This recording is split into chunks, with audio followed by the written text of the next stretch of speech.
আমরা friend circle মিলে 50+ লাশ বের করছি। টোটাল মারা গেছে 150 লাশ। নিউজ করে 20 জন ফাইজলি পাইছে।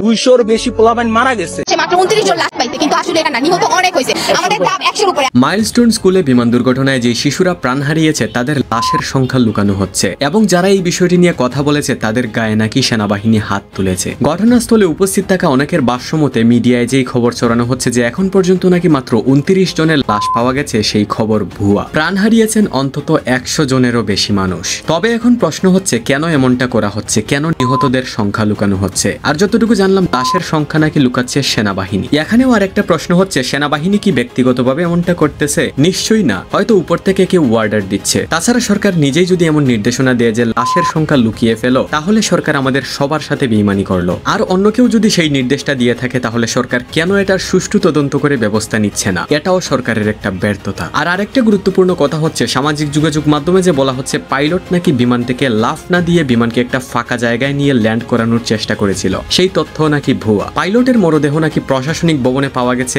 একদম প্যারাশুট সহ। তার মানে সে আগেই নিজেকে বাঁচানোর জন্য প্যারাশুটের সাহায্যে লাফ দিয়েছিল। তাছাড়া লাশের সংখ্যা লুকানোর বিষয়টি নিয়ে শিক্ষার্থীরা বলতেছেন এটা কি ফাইজলামি নাকি? আমরা চাই সঠিক তথ্য সবাই জানুক, সুষ্ঠুভাবে তদন্ত হোক। তবে আমার এখানে একটা ব্যক্তিগত মতামত আছে। আমার মতে লাশের সংখ্যা লুকানোর কোনো প্রশ্নই ওঠে না। আর লুকালেও তারা বেশিক্ষণ টিকতে পারবে না, সত্যটা বেরিয়ে আসবে। কারণ এটা কোনো মাদ্রাসা বা এতিমখানা নয় যে পরিচয়হীন কেউ থাকবে। সবারই নির্দিষ্ট তথ্য উপাত্ত পরিচয় স্কুলের কাছে এবং নিশ্চয়ই অভিভাবকদের কাছেও থাকবে। এখন আমরা এমন এক যুগে আছি যেখানে মাটির 10,000 ফুট নিচের খবরও আমরা খুব সহজে জানতে পারি তথ্য প্রযুক্তির সহায়তায়। আর এখানে কেউ প্রকাশ্যে লাশ লুকিয়ে টিকে যাবে, এটা অন্তত আমার বুঝে আসে না। বাকিটা সৃষ্টিকর্তাই ভালো জানেন। তাছাড়া ডিয়ার অডিয়েন্স, এই বিষয়টা নিয়ে যদি আপনার কোনো মতামত শেয়ার করতে চান তাহলে অবশ্যই কমেন্টে জানাবেন। And please guys subscribe to our channel.